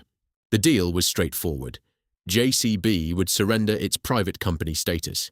In return, it would become the anchor of a rationalised British heavy equipment industry, backed by government coordination and public market capital. Joseph refused. The encounter that has passed into Bamford family law took place at the urinals of the Dorchester Hotel. Joe and Anthony Bamford stood at one of the marble basins. Lord Stokes, Donald Stokes, the man who was in the process of stitching Austin, Morris, Rover, Triumph, and half the British motor industry together into British Leyland, stood at another. Anthony Bamford retold the conversation to Martin van der Weyer of The Spectator in November 2013. Stokes opened, "I'll give you 22 million. Joe said no. 25. No. Okay. The best deal of your life. 33 million in Leyland shares. 33 million pounds in British Leyland shares. Joe said no a third time. Anthony Bamford, telling the story 45 years later, added the punchline. Those shares would ultimately have been worth about 33 pence. British Leyland, the company Stokes was assembling from the remains of the British motor industry, was nationalised in 1975. It was reorganised, split up, sold off in pieces, and is now remembered as perhaps the single most devastating case study of British post-war industrial decline. Every car brand inside it, Austin, Morris, Rover, Triumph, Wolseley, Riley, was either killed outright or reduced to a badge on someone else's car. But it wasn't just cars. British Leyland absorbed Aveling-Barford of Grantham, the construction equipment maker with 2,000 workers. In 1968, the same year Stokes was building his empire. British Leyland privatised Aveling-Barford out of the group in 1983, selling it to the Singapore businessman who committed the Pirion fraud, looted the pension fund, and left a trustee facing prison. That was the trajectory. That was what accepting Stokes's 33 million in shares would have bought. JCB absorbed into a conglomerate that couldn't manage a car factory, let alone a construction equipment division, the Backhoe Loader plant of British Leyland, answering to the same management culture that produced the Allegro, the Maxi and the Princess, cars so badly assembled that the doors didn't shut properly and the windows leaked in the rain. JCB would have been dead within 15 years. The 33 million would have been worth 33 pence, and the workers at Rocester would have joined the workers at Grantham and Lincoln and Sunderland and Hull in the graveyard, and the alternative paths were no better. Every British competitor that went public, that accepted outside capital, that allowed its ownership to be traded on a stock exchange, ended up in the same ground. Massey Ferguson, publicly listed on Toronto and London, lost 262 million Canadian dollars in 1978, then the largest loss in Canadian corporate history. It was bailed out by the Canadian and Ontario governments, renamed Verity, spun off Massey Combines, which went insolvent in 1988, and was acquired by AGCO in 1994 for $328 million. The Coventry Backhoe Loader plant closed in 2003. Bucyrus Erie, NYSE listed, filed Chapter 11 in 1994 and was eventually swallowed whole by Caterpillar in 2011 for $8.6 billion. Coles Cranes, sold under Acro's collapse to America's Grove, ended up at the bottom of the wear in 1998. Aveling-Barford ended in fraud, prison, and a textbook company law judgment. Grace's guide, citing the Oxford Dictionary of National Biography, records the moment plainly. As the leading British-owned firm in the construction equipment field, it was natural for the IRC to look to Bamfords to lead consolidation in the industry, but Joseph resisted this because it would have meant giving up the private company status of the firm. That sentence, dry, factual, archival, is the single most important sentence in the history of British construction equipment, because everything that followed depended on it. Where Joseph's resistance was instinctive, a Catholic foundry boy's bloody mindedness, the stubbornness bred into recusant families over 4 centuries, Anthony's became philosophy, articulated, repeated, refined over 50 years. To the KHL Group, in 2010, marking JCB's 65th anniversary, we react quickly as a business, a lot quicker than most of our competitors because we have a small management group. If we were a listed public company, we would have to think about how these actions would look in the press and the impact that they could have on the share price. We don't have to concern ourselves with that. To the Spectator in 2013, if we'd gone public in the 1960s, when my father thought about it, we'd have been taken over years ago by Americans probably, and we'd be long gone. Since I became chairman, we've never even considered it. Those 2 quotes contain the entire thesis of this documentary: speed of decision, freedom from quarterly reporting, protection from hostile takeover, the ability to invest for the long term without explaining it to analysts who measure time in 3-month intervals. Every company in the graveyard, every single one, lacked at least one of those things. JCB had all 4 because a man said no at a urinal in the Dorchester hotel. Chapter 10. The Recessionary Proof. Philosophy is cheap. The test is what happens when the money stops. The 1980 recession nearly killed JCB Case, the American giant from Racine, Wisconsin, that had produced its own integrated backhoe loader in the same year as the Hydra Digger, launched a deliberate price war designed to break JCB's dominance during the downturn. The logic was simple and brutal. In a shrinking market, the company that cuts prices deepest wins the survivor's share when the market recovers. Case had the resources of a Fortune 500 corporation behind it, NYSE listed, with access to capital markets that JCB could only dream of. The strategy was specifically aimed at JCB's dominance in Europe and the developing world. Undercut JCB's prices, force them into a choice, match the cuts and bleed cash, or hold the line and lose market share. Either way, the American giant wins. Anthony Bamford's response would have been impossible in a publicly listed company. He borrowed short-term, not to cover losses, but to fund an offensive. He would pay for redundancies and capital investment simultaneously. A £24 million programme that combined immediate workforce cuts with the most aggressive product development the company had ever attempted. The workforce was reduced from 1,850 to 1,285, a 30% cut. Output per employee jumped from 9.7 to 15.2 machines a year. JCB's global backhoe loader market share rose from 11% in 1979 to 17.5% in 1985. He'd used the recession to get more productive and more dominant at the same time. Try presenting that strategy to institutional shareholders. We'd like to borrow money, sack a third of the workforce, and simultaneously invest $24 million in new products during a global downturn. The share price would have halved before the sentence was finished.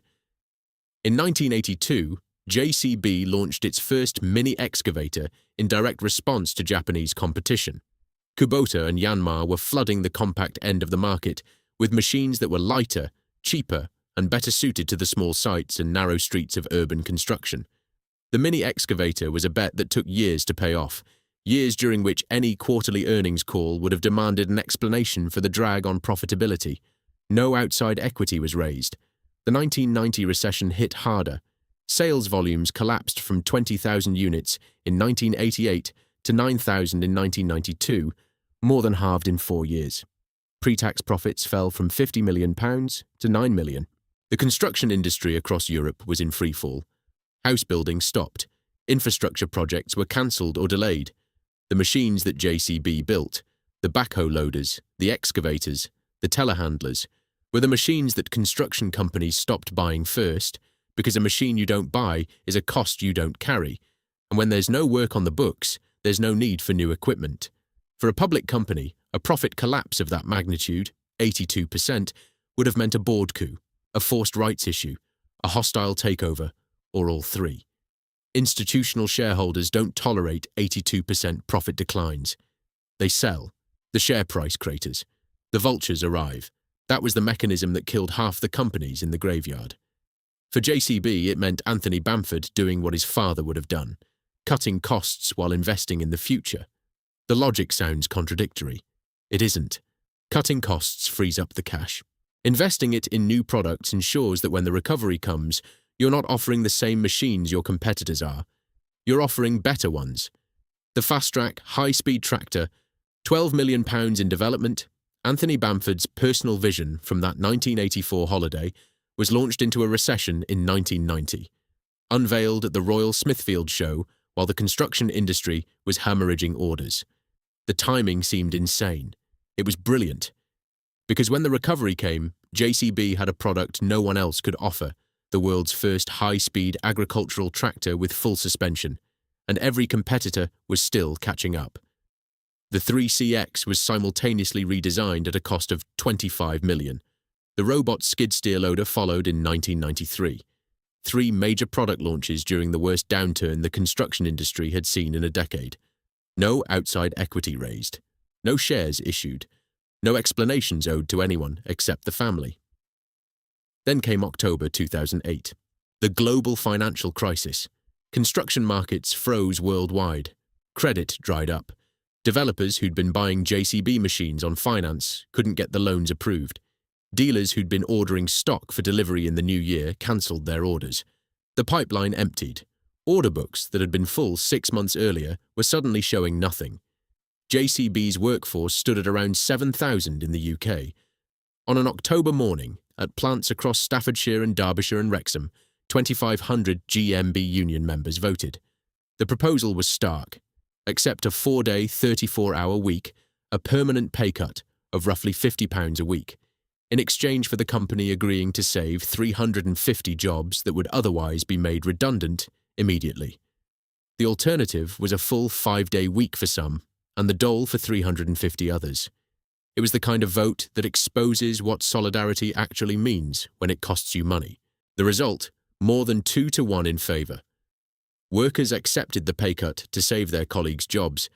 A £20.45 daily top-up over 13 weeks softened the blow, but it was still a real loss. Keith Hodgkinson, the GMB organiser, told the press, "I am delighted that we have been able to save 350 jobs. The vote shows the social solidarity of trades union members in action." It wasn't enough. The downturn was deeper than anyone had forecast. In November 2008, JCB cut 398 jobs on top of the agreement.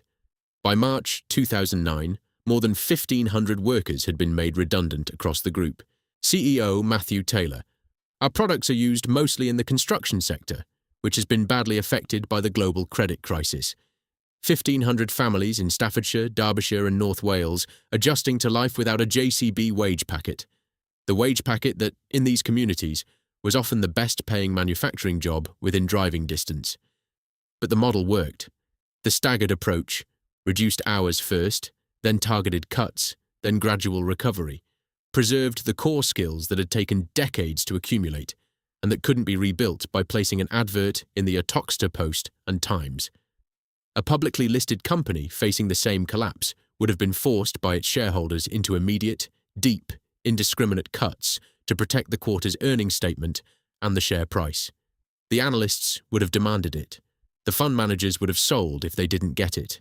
JCB could be slower, more surgical, more deliberate. Not because the Bamfords were saints, but because they had time. Private ownership buys you time. And in a recession, time is the difference between preserving a skilled workforce and destroying one. No outside equity was raised. The company recovered with the global market. By 2023, JCB was generating record revenues and profits. The 1,500 workers who'd been made redundant were not rehired.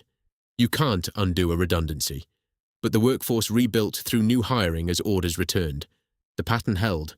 March 2020, COVID-19. All 9 UK plants closed on the same day. The car parks at Rocester and Cheadle and Beamhurst and Foston, car parks that filled every morning with thousands of workers, were empty. The Loader line, where a machine rolled off every few minutes, fell silent. 6,500 workers furloughed at 80% of basic pay, uncapped, beating the government scheme's £2,500 monthly limit. Senior directors took 0 salary. Nobody knew when the plants would reopen. Nobody knew if the orders would come back. Nobody knew, in those first weeks, whether the world economy was about to collapse entirely. Within days of the closure, the £50 million cab systems plant at Uttoxeter pivoted to fabricating steel housings for 10,000 Dyson ventilators at Boris Johnson's personal request. Workers who'd been making cabs for diggers were making housings for medical equipment. The engineering skills were the same: sheet metal, welding, precision assembly. And the speed of the pivot was only possible because a private company doesn't need a board vote, a shareholder circular, or a regulatory filing to change what it makes. Anthony Bamford said yes. The plant switched. That was all it took. Production resumed at low levels in May. Full-year profits halved to £130.1 million. Turnover fell 25% to £3.1 billion. JCB took a £600 million loan from the UK government's COVID corporate financing facility, CEO Graham MacDonald making the case publicly. Although not a public company, we are eligible for CCFF because of our contribution to the UK economy. It was the first time JCB had ever needed government financial support. The loan was repaid. By 2023, revenues and profits were at record levels. The recovery was faster than anyone had predicted. And again in late 2024. Overseas sales collapsed, down 70% to Russia, 47% to China, 36% to Brazil, 26% to France in the first half of the year. 230 agency workers released, 400 redundancies announced. MacDonald: market conditions have worsened quite rapidly. The cycle continues. The method holds. In every downturn, the pattern is the same. Cut fast, but invest through the cycle.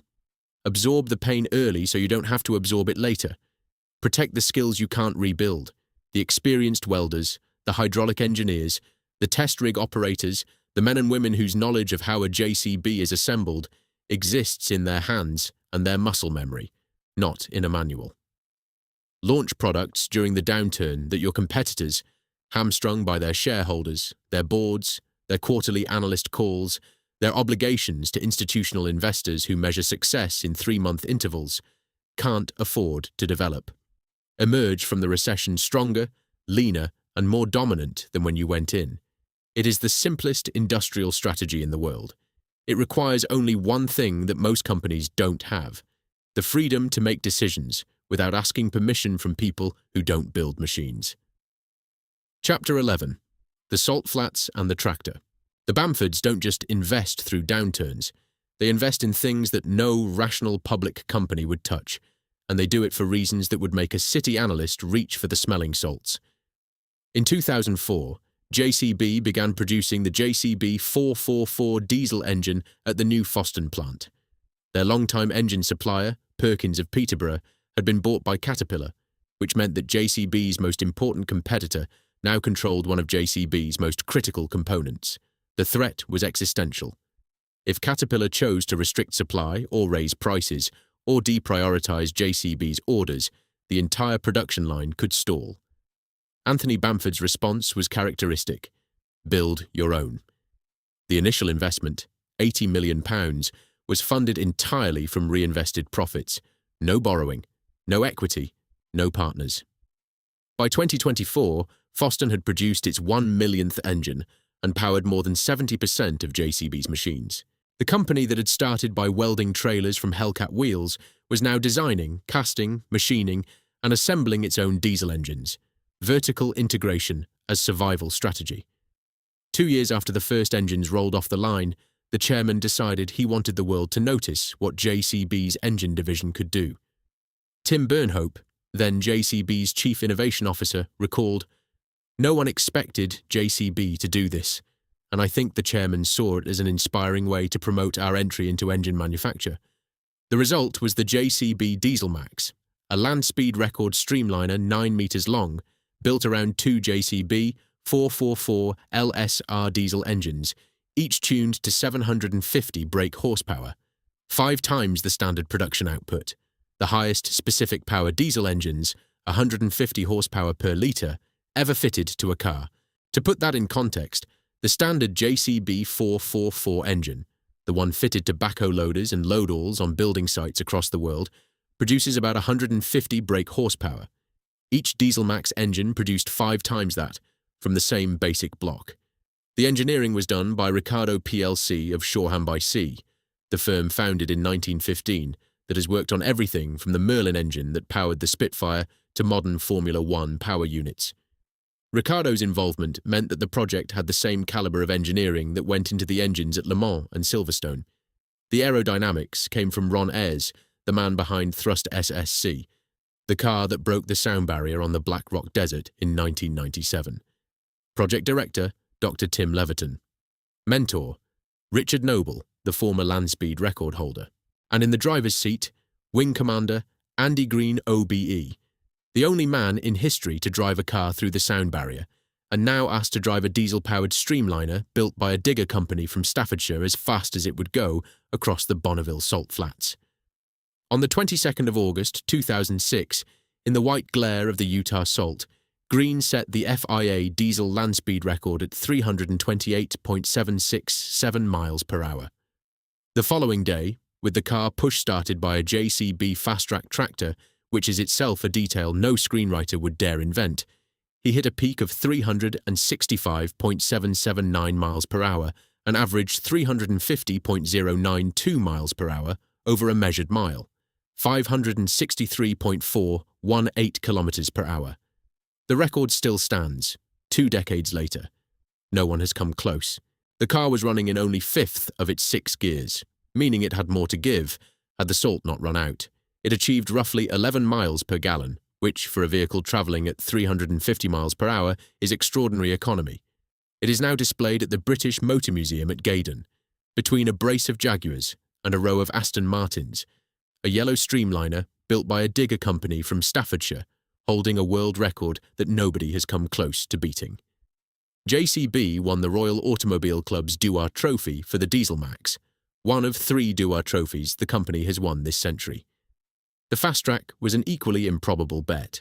It started with Anthony Bamford on holiday in 1984, watching French farmers drive their tractors to the fields and thinking, why can't a tractor go fast on the road and still work properly in the field? Every tractor in existence was a compromise, fine in the field but limited to about 20 miles per hour on tarmac, creating queues of frustrated motorists on every B road in rural Britain. Bamford wanted a tractor with proper road suspension, proper road speed, and full agricultural capability. The first prototype was built secretly under the office block at JCB Transmissions in Wrexham in October 1987. Nobody outside a small engineering team knew it existed. It was unveiled at the Royal Smithfield Show in 1990. Full production began at JCB Landpower in Cheadle from May 1991. £12 million in development cost. The engineering team included the late chief engineer David Brown, suspension engineer Ray Clay, and Landpower managing director Mike Butler. Baroness Trumpington, the agriculture minister, broke a bottle of champagne over the first production machine. Jeremy Clarkson featured it on Top Gear. Aerodynamics by Williams Advanced Engineering. The Formula One team, with Rob Smedley, formerly of Williams F1, overseeing the aero package. Tim Burnhope. Getting a 5-ton tractor to safely reach 150 miles per hour and stop again is not an easy task. A digger company from a Staffordshire village, holding the world diesel land speed record and the world tractor speed record simultaneously. Name another private company of any size, in any industry, in any country, that has done that. And then, in 2020, Anthony Bamford made his largest bet of all. £100 million on hydrogen internal combustion engines. Not fuel cells. The technology most of the automotive industry was pursuing, the technology the analysts and the consultants and the think tanks were all backing. Combustion engines. The old technology. The technology that governments across Europe were talking about banning. The reasoning was pure Bamford. Practical, stubborn, rooted in what the customer actually needs, rather than what the press release says they should want. Combustion engines are what JCB knows. Their manufacturing lines are set up for them. Their dealers around the world, in 150 countries, know how to service them. Their customers, the construction companies and the farmers and the quarry operators, trust them. And critically, hydrogen combustion engines deliver the high power and torque that construction equipment demands. the power to drive a hydraulic excavator arm through compacted clay at depth, the torque to turn a load-all's telescopic boom under a 2-ton load at full extension, the sustained output that a machine needs when it's working a 10-hour shift in a quarry. Battery electric can't deliver that yet. The batteries are too heavy. The charging infrastructure doesn't exist on remote construction sites, and the duty cycle of a working excavator would flatten a battery pack in hours. Fuel cells are promising but fragile, expensive and sensitive to the dust and vibration that are the defining conditions of a building site. Hydrogen combustion takes the existing engine architecture, the architecture JCB has been refining at Foston since 2004, and feeds it a different fuel. Clean fuel, zero carbon at the point of use. The program runs from Foston with a 150-strong engineering team. By 2024, 120 evaluation engines had been built and were powering backhoes, load-alls, generators and trucks under field trial across Europe.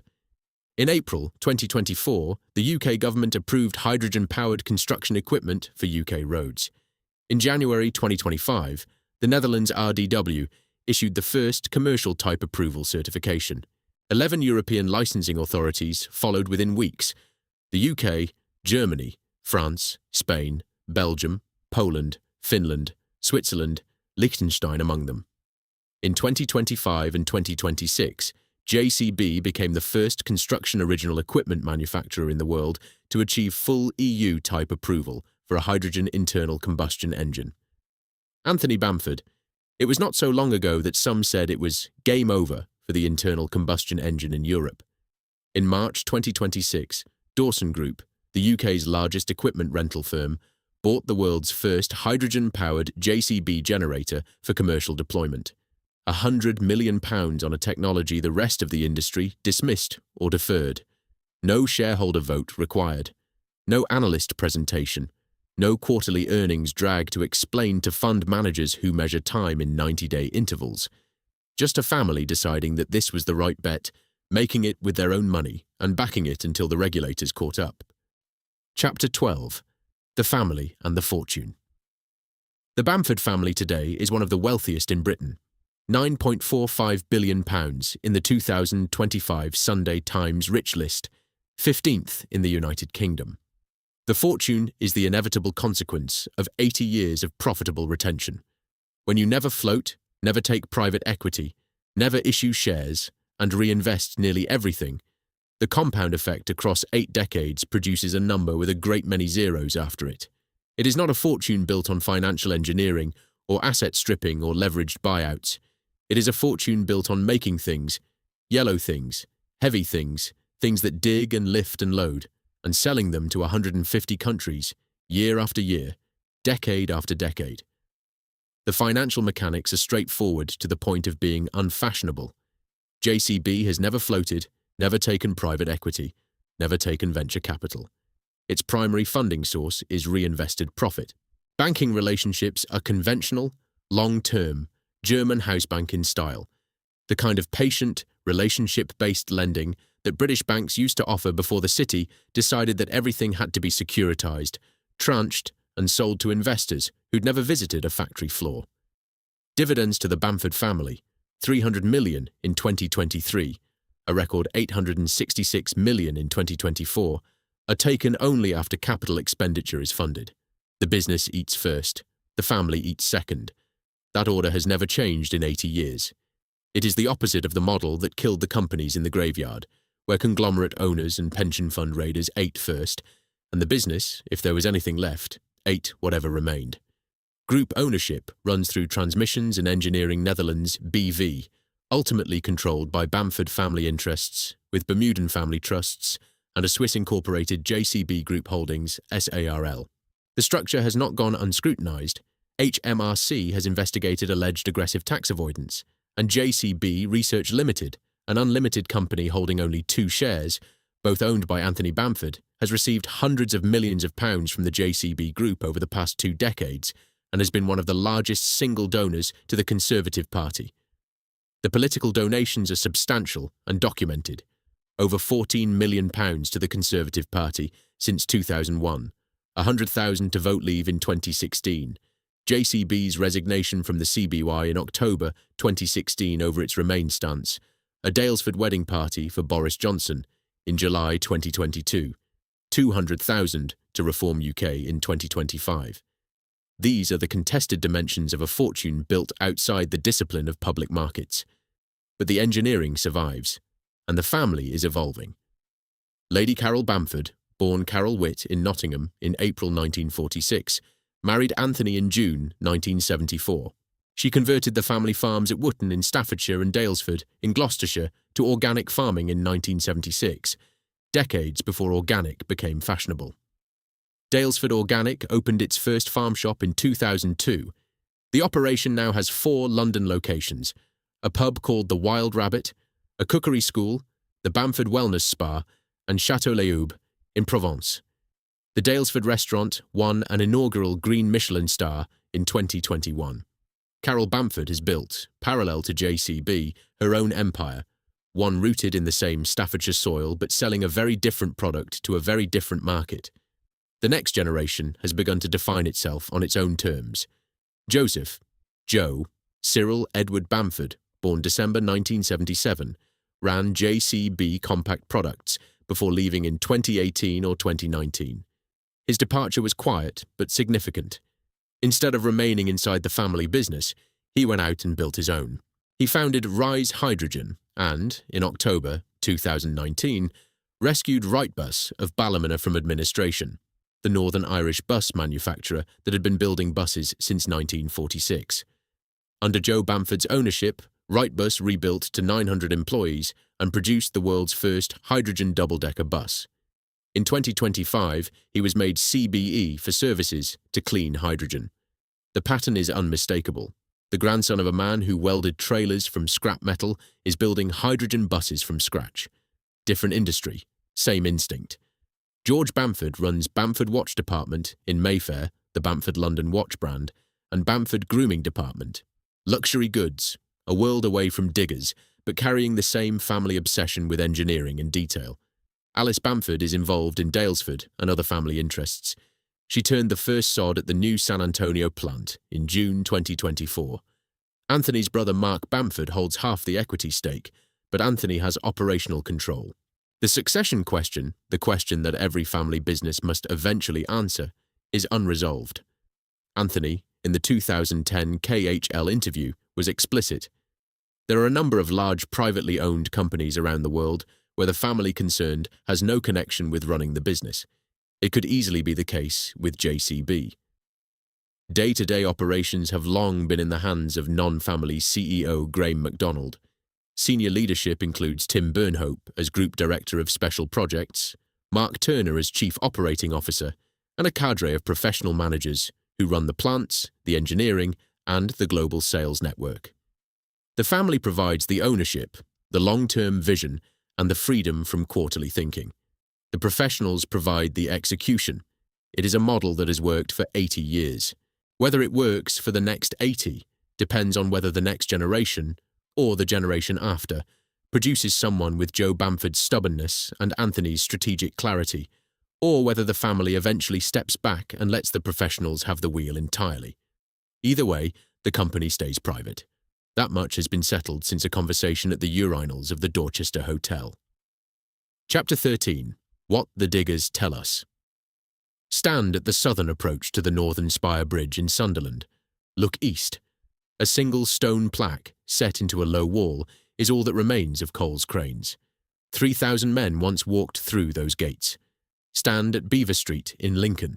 Look at the lone red brick substation outside the Boole Technology Centre. One brick box, the only physical remnant of the largest excavator factory in the world. A B&Q on one side, a Morrison's on the other. Student flats where the headquarters used to be. Stand at Marfleet in Hull. Look across the fragmented industrial estate, anonymous warehouses, shipping yards, chain-link fencing, where the lion and the tiger and the panther used to be welded by 1,000 men on a 63-acre site. A single crane at Albert Dock. A museum exhibition built from brochures salvaged by a publicity manager when the works went under. Stand at Rimney. Look through broken windows into the derelict Hymac office. Listen to the railway line passing the closed roller shutter doors. peeling yellow paint on brick walls, the River Rhymney in the cutting below. Try to picture 1,200 men walking out at the end of a shift, crossing the bridge, heading home to the valley. The brass band, the shift pattern, the wage packet on Friday, all of it gone because a German credit juggler ran out of banks to borrow from. Now drive south, an hour, perhaps less, leave the valleys behind, cross into Staffordshire, find the A50, turn off at Rocester, population 1,676. A village on a triangle of land where the churnet meets the Dove, 4 miles north of Uttoxeter, less than 5 from Alton Towers. One street, one church, the Red Lion, a medieval Roman fort site, an Augustinian abbey from 1141, the kind of village that has existed in this landscape since before the Normans arrived. Unremarkable, invisible on a motorway map. Turn off Denstone Road, and a different country opens up. The fossa rises 45 feet from the verge. 36 tons of stainless steel assembled from digger parts, catching the morning light like a mechanical guardian at the gates. Then the lake, the yellow buildings reflected in the water, mist on the surface at dawn, wildfowl settling on the banks. Through the long factory windows, the load-all line is visible, a machine every few minutes, paint still wet, ready to be crated and shipped. The 1781 Arkwright cotton mill, restored and glowing, the Archimedes screws spinning ceaselessly on the Dove, generating electricity from the river that powered the first factories of the Industrial Revolution. The hydrogen test cells at Foston, where 150 engineers are working on the engine that might power the next century of construction. The £100 million automated paint plant being commissioned at Lakeside. The 8,500 workers driving in from Uttoxeter and Cheadle and Ashbourne and Stoke, their cars filling the car parks that surround a factory campus built around a cheese dairy that a man with a £2.10 welder moved into 76 years ago. The pattern is clear. Every other British competitor that grew large enough to matter ended up listed on a stock exchange or owned by a conglomerate. Everyone was bought, milked, dismembered, or fatally redirected to short-term shareholder logic. Acro killed Coles, Priestman and Taylor. IBH killed Hymack and Muirhill. Maxwell killed Ransoms and Rapier, and probably Stothert and Pitt. British Leyland gutted Aveling Bamford. Caterpillar's Peoria boardroom shut Tannockside 15 weeks after declaring it a plant with a future. Argo SPA closed the Doncaster tractor works after 60 years. Massey Ferguson's backhoe operation was sold and resold until it ended up with a French firm that had never heard of Trafford Park. JCB survived because Joseph Cyril Bamford, in a Dorchester hotel urinal sometime around 1968, said no. Twice. Then a third time. He said no when the Industrial Reorganisation Corporation pushed for consolidation. He said no when Lord Stokes offered 33 million in shares that would have been worth 33 pence. His son Anthony said no when American suitors approached in the 1970s and 1980s. The family said no through the 1980 recession, when Case tried to break them with a price war. They said no through the 1990 recession, when profits fell 82%, and they launched 3 new products into a market that had halved. They said no through the 2008 crisis, when workers voted for a 4-day week and 1,500 jobs were still cut. They said no through the 2020 pandemic, when every plant closed and the cab systems factory pivoted to ventilator housings in a matter of days. They said no through the 2024 downturn, when Russian and Chinese and Brazilian markets collapsed and 400 more redundancies were announced. They cut the workforce when they had to. They invested through the cycle when others couldn't. They built their own engine factory when their supplier was bought by their biggest competitor. They bet 100 million on hydrogen combustion when the rest of the industry was hedging on battery electric and hoping someone else would solve the problem. Where Britain kept private engineering firms, JCB in construction equipment, Dyson in consumer technology, Brompton in bicycles, they survived. Where the city got hold, where the shares were listed, where the quarterly calls began, the engineering died. 3,000 men once made cranes at Pallion. A single stone plaque in a low wall beside the Northern Spire Bridge is what the city left them. 1,000 men once made excavators at Marfleet. A single crane at Albert Dock is their monument. 1,200 men once made hydraulic machines at Rhymney. A derelict office with peeling yellow paint and broken windows is their memorial. 2,000 men once made road equipment at Grantham. A pension fraud and a textbook law case are theirs. 8,500 men and women now make diggers across 11 Staffordshire factories in a village built around a cheese dairy, owned by the grandson and great-grandchildren of a man who was told he had little future ahead of him. The Bamford family's £866 million dividend in 2024 is what 80 years of refusing to float buys you. The graveyard of British heavy engineering is what floating, or being bought by men who floated other things, costs you. The diggers are still yellow because no one ever sold them.